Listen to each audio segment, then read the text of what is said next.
Même si tu es triste, on te présente un bon repas, ça ne va pas t'empêcher de manger. Le déprimé, lui, ça fatigue même sans avoir rien fait. Il peut avoir de troubles de sommeil. Vous remarquerez même qu'il devient négligent. Il faut écouter cette personne sans la juger. Bonjour à tous, c'était la pause. Alors, nous sommes aux cliniques universitaires. Nous sommes venus voir les docteurs Enis Bilonda, neuropsychiatre de l'université de Lubumbashi. Alors, nous allons débattre sur un sujet très important qui est la dépression. Bonjour, je m'appelle Enis Bilonda. Je suis médecin, neuropsychiatre de formation, doctorante à l'université de Lubumbashi. Nous allons échanger un peu sur quelques questions se rapportant à la dépression. Une première question m'a été posée de savoir quelle différence faire entre une tristesse et une dépression. D'emblée, je dirais que la tristesse, c'est une émotion. Il est normal aujourd'hui, après que tout Congolais ait suivi le match aux petites heures du matin, qu'ils se sentent tristes. Mais cela n'empêche qu'ils puissent voir quelque chose de plus joyeux et un peu sourire. C'est ça la tristesse. Alors que la dépression, elle, c'est une maladie. Qu'est-ce qui le différencie aussi? La tristesse peut être déclenchée par un événement, une mauvaise nouvelle. La mort d'un proche peut te rendre triste. Combien de fois vous avez assisté, vous êtes dans un deuil, pendant que les gens préparent encore l'enterrement, mais quand il y a un match, comme les Champions League, on met un écran géant. Les gens suivent le match, n'est-ce pas? Mais cela n'exclut pas qu'ils soient tristes. Quand on voit de l'autre côté la dépression, il n'y a rien, aucun événement peut dire qu'il est déclencheur de la dépression. La tristesse, elle reste passagère. Quand on reste triste, c'est pour un moment et puis ça passe.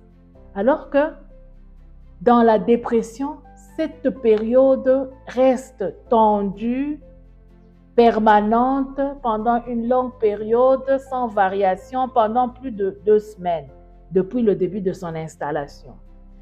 Quelqu'un qui est triste, il peut réagir positivement parce que même si tu es triste, on te présente un bon repas, ça ne va pas t'empêcher de manger, mais tu es triste. Mais alors qu'un déprimé, rien.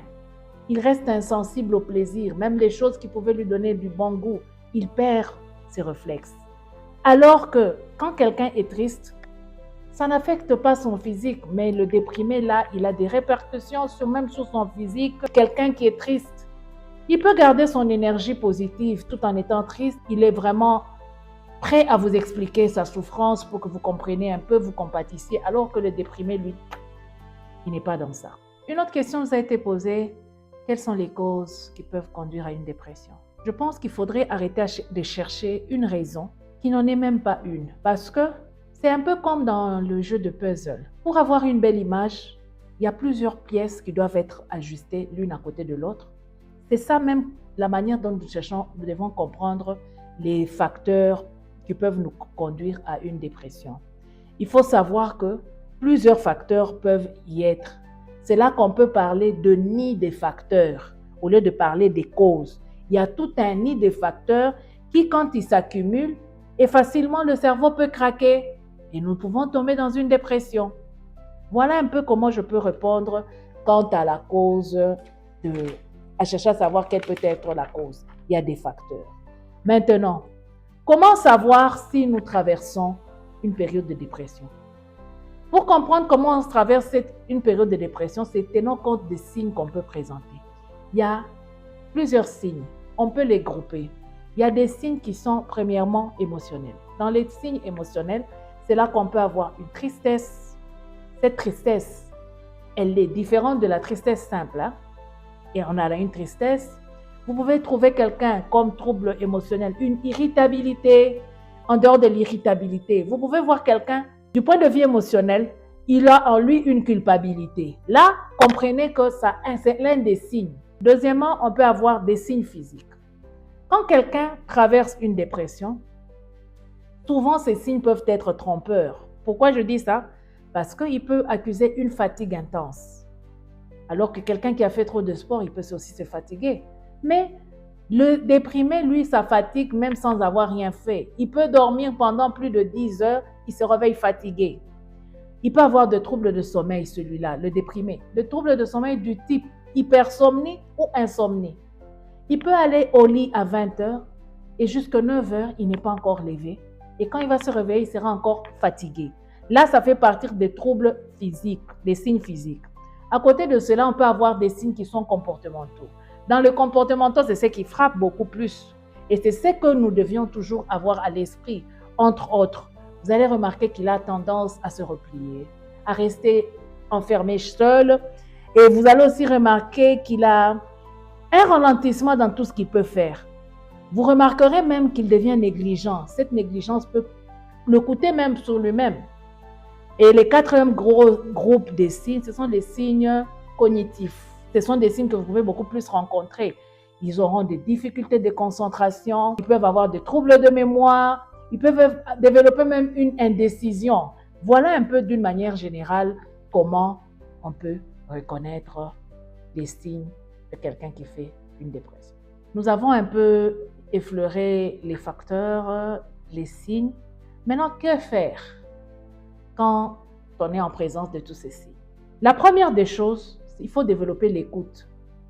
Il faut écouter cette personne sans la juger. Quand elle se sent jugée, là, vous risquez de passer à côté de la plaque. La première des choses, il faut l'écouter. Et pour écouter, il faut avoir une attitude d'écoute.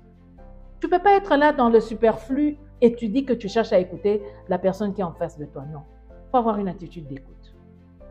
Deuxième des choses, il faut être prêt à proposer à cette personne qui traverse cette période de dépression, être prêt à lui proposer une présence concrète. La présence peut être physique. Vous pouvez par exemple lui proposer, ok, tu fais quoi cet après-midi?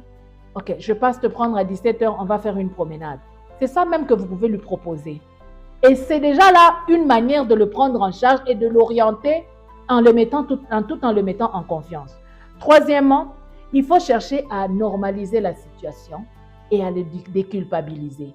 Parce que si vous êtes là en train de chercher à le culpabiliser, il ne va pas s'ouvrir à vous et vous allez louper la belle occasion de pouvoir l'orienter.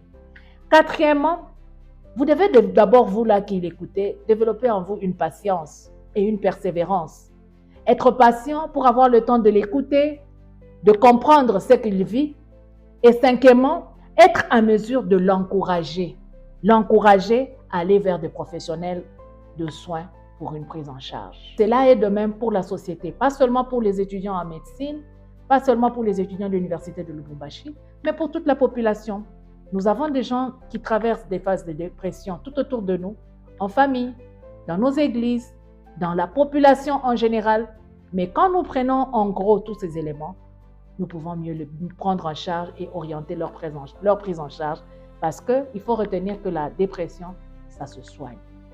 Et il faudrait se retrouver dans une bonne structure de prise en charge auprès d'une personne rodée pour mieux prendre en charge. Merci.